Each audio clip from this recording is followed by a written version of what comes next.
Hey guys, what's up and welcome back to my channel. Today I'm sharing with you my monthly favorites. I didn't really do any of these last year and I kind of decided that I wanted to do them this year. We'll see how it goes. But I am going to try to mention, things that I discovered that month and things that I really fell in love with or even rediscovered. And January was definitely the month of rediscoveries. I just totally didn't really buy anything in December.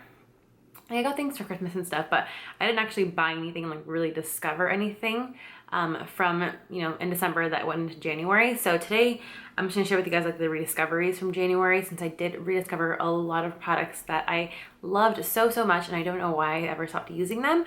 So I'm gonna just share with you guys all of those. I do have some skincare favorites and tools and things like that. So if you'd like to see my monthly favorites for the month of January of 2016, then keep on watching. So for foundation, I have rediscovered my CoverGirl Outlast Stay Fabulous foundation. I did want to mention some of the products that I got recently that you saw my last haul. I know that I'm gonna like them, but I don't know if they're a favorite yet. But this I have had in the past, so I knew that I loved it back then, and it literally took me like one application and one use of it to really fall back in love with it again. But yeah, I love this foundation. It just looks so good on my skin. I just feel like it covers everything really nicely, but it still looks like my own skin. Like it doesn't look super thick and heavy and cakey. So I really love it. I use the shade 842 and it's an awesome foundation. If you haven't tried out before, definitely pick it up. It's like $9 at the drugstore and it's seriously like better than some of my high-end foundations. I've been showing this in some of my videos lately and I've just really been loving this concealer palette. It's the Sonia Kashuk Hidden Agenda Concealer. I love this green shade in particular. I have a lot of redness along my cheeks and on my jawline. So putting a little bit of this guy on top really helps to cancel it out, but you don't have that bright green tint. It's kind of like an olivey tint, but since I am pretty olive in my skin tone, it blends in so well.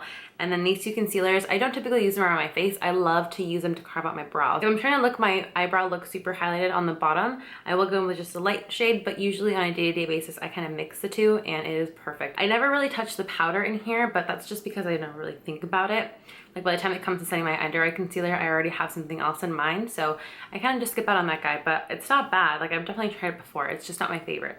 I also carry this around with me like in my purse whenever I go to work or I'm in class, just to kind of touch up little areas here and there, because my foundation can tend to rub off right here and then you'll see my redness peek through. So I'll just kind of pop a little bit on it and it's like totally neutralized. To set all that, I have rediscovered my Stay Matte powder. I just totally forgot again how much I love this. I remember I used to buy it all the time and I just kind of stopped for some reason. And then I discovered the Laura Mercier one and I just never went back to this guy. But I picked it up a while back and I just have been using it literally every single day. Like I finished up my Laura Mercier if you saw my empties video, and I haven't even really opened my new one. Like if I'm setting my under eye, I'll go into the Kat Von D Shade and Light Contour palette. I don't think I've ever loved this guy as much as I do now. So much so that I actually this morning hit pan on it. Like that's crazy. I like don't hit pan on very many things and I finally did it. I can tell that I'm about to hit pan on this contour shade and this one is starting to get down to it. This one too actually. This whole quad will probably be like at pan within like mid-February, maybe even less. Like I love this palette. I don't ever really dive into these two too much. I should start using them as eyeshadows because I seriously always forget. For blush, I know this is limited edition and I'm really sorry, but I have honestly been using the Tarte Holiday palette like non-stop, especially these two shades in Fetching and Prim.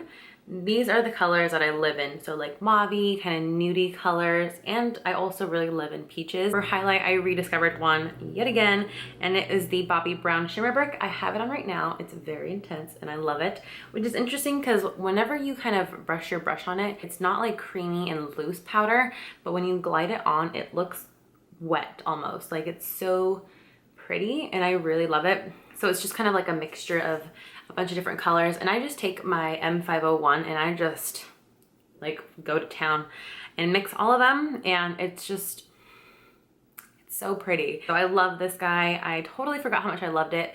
I've just kind of been focusing on Champagne Pop and Max Oh Darling. I actually rediscovered two eyeshadow palettes and for two different reasons. Every day, I honestly just fell back in love with the Too Faced Chocolate Bar palette, mainly because I was going in for this creamy shade every single day to set it. And then I'll just take a little bit of this guy. I have the first round of packaging of these guys, so they don't have the names on them. But this really soft brown, I'll just put in the crease. And then I'm actually wearing it today, so I just have some of this kind of pinky champagne color and then a little bit of this guy in the crease, and it's just such a beautiful palette. Then I have a little bit of this to highlight underneath my eyebrow bone and then in my inner corner. It was like putting some eyeshadow on, and I had too much and some of the fallout came down drizzling, and it literally, like, I inhaled it and it tasted like chocolate. I never knew that it actually tasted like chocolate. I just knew that it smelled like chocolate, but it legit tastes like chocolate, which is awesome. The other palette that I rediscovered was the Urban Decay Electric palette. I actually had a coworker that was like, Susie, why don't you do any cool colorful looks anymore? And I didn't really notice that I wasn't until she mentioned it to me, and I was like, I haven't played with color in a really long time, and it's probably because I try to be a little bit more normal and wearable, especially for like YouTube and Instagram, that I don't really ever go into crazy colors anymore.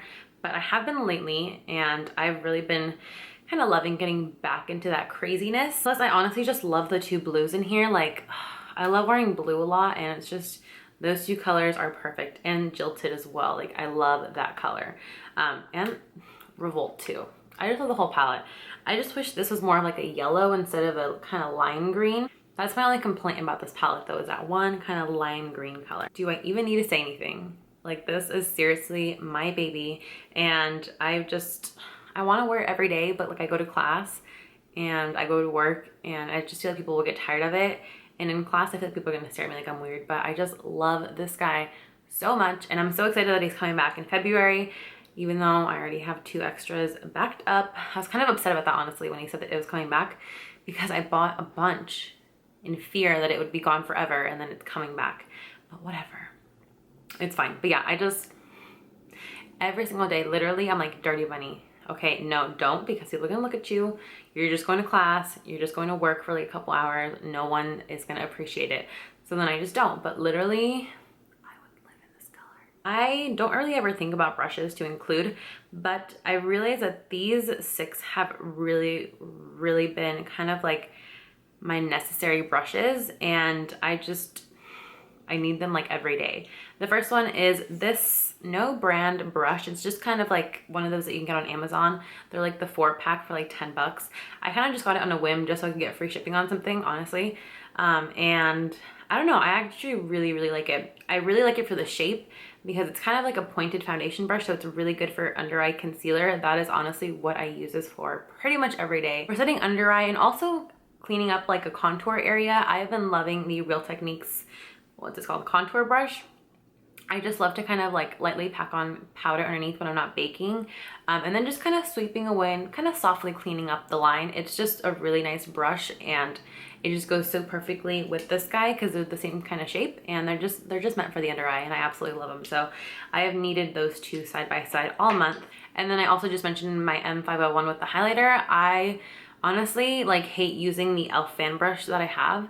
I will occasionally, but like for every day, I just like, I need this guy because I love how like fluffy and like feathery you can be. Whereas like with the fan brush, I don't know, I feel like it kind of just leaves like a streak sometimes, but this one, you know, you can really buff it and blend it in with everything without being super harsh or messy. Next, I have the e.l.f. Flawless Concealer Brush, and I actually don't use this for concealer. I use it with that kind of creamy color from the Too Faced palette, and I'll just kind of pat it over my eye primer just to really set that primer and, you know, just really pack it on. Then I'll also go into that really light creme brulee shade, and I'll just kind of fluff it into the crease just to get a really nice blown out, very, very soft transition. This brush is seriously awesome for that because I have pretty big eyes. If you don't have really big eyes, I don't know about that, but I honestly, I have so much lid space, it's ridiculous, and I don't like it. And the other eye brush that I have is the M411 from Morphe. It's just a really tiny little brush that is awesome for precise kind of work in the crease because of that nice tip. And then it also works as kind of a blending brush because it has that nice fluffiness and those tapered edges. So I love this guy. It's seriously like my everyday brush that I always need to use if I'm doing like a crease at all. This last one is the Morphe. It's the M432. It's just like this flat concealer brush, and this is the brush that I use to clean up my brows. It is perfect. I love how it's not super thick, so I love how kind of thin, yet it's still kind of thick. Like, it's just like the perfect density to really just get in there really softly without being like super harsh. So So my last few things are actually skincare products. The first one is this Lancome Energy de Vie Cleansing Oil.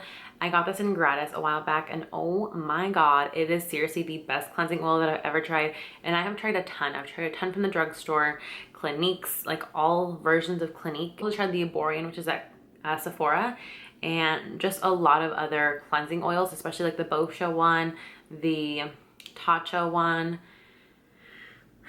I've tried a lot of like cleansing oils and balms, and honestly, none of them has been as good as this guy. This one's just super thin and it just takes everything off and it rinses away super, super quickly. Whereas some of them I feel like they're a little thicker of an oil, so you have to really massage it in and really get it in there and then really, really like rub it around to rinse it off. This guy literally just like glides everywhere on your face and then it just like melts off like milk. Like, it's so weird, but it's so amazing. And the last favorite is the Greek yogurt foaming cream cleanser from Korres. I love this guy. He is seriously like my new favorite face wash aside from Purity. Like, Purity will always be my number one, but this is definitely like coming in a close second. It's really nice. I do love it because it's creamy, but it's also foamy. Like, I was using the CeraVe cleanser, but that one is just too creamy. Like, I don't like how it doesn't give me any kind of foaming and sudsiness, but this one's like a really good middle ground between super creamy and super foamy. It's like creamy but foamy, so I love that about it. It's so good, really hydrating, and it's just amazing. And my skin's actually back to pretty much normal. I have had super oily skin, and then I had super, super dry skin like this past like year after having oily skin for like my whole life. And now I feel like my skin's finally normalized because it's not super dry anymore. It doesn't feel like it's cracking. And it's actually only been happening recently. Like, my skin's actually like balanced out, and it might actually be thanks to this guy in part. I do also have just one unfavorite for the month, and it was the, I'm really sad to say this, but the Jordana Best Lash Extreme. I love the way my lashes look with this mascara, but one day I was kind of playing with them in class and it started flaking. And I've always noticed like sometimes I'll get like little flakes and then I'll kind of move them away and it'll kind of like leave little marks and things like that. But I never really thought to think of it as my mascara flaking off. I don't know why. But yeah, I just noticed that it kind of starts flaking. It doesn't really leave my lashes super soft, which is interesting because I never really noticed that before, but I think now I'm becoming a little bit more, you know, sensitive to how things feel. But yeah, I don't know. I'm gonna keep trying this guy out because I do have two of them, and I do know that I really love this mascara, and it's only a couple bucks, but I think it might be time for me to get rid of these if they are flaking on me, so it makes me really sad. I've never had that issue with any mascara, and for me to finally experience that with this one makes me kind of nervous. Thank you so much for watching, and I want to thank you all so much for getting me to nearly 500 subscribers. That is so exciting, and it seriously makes me like all weird inside. So thank you so much for those of you who have subscribed, and make sure to like this video and subscribe if you haven't already.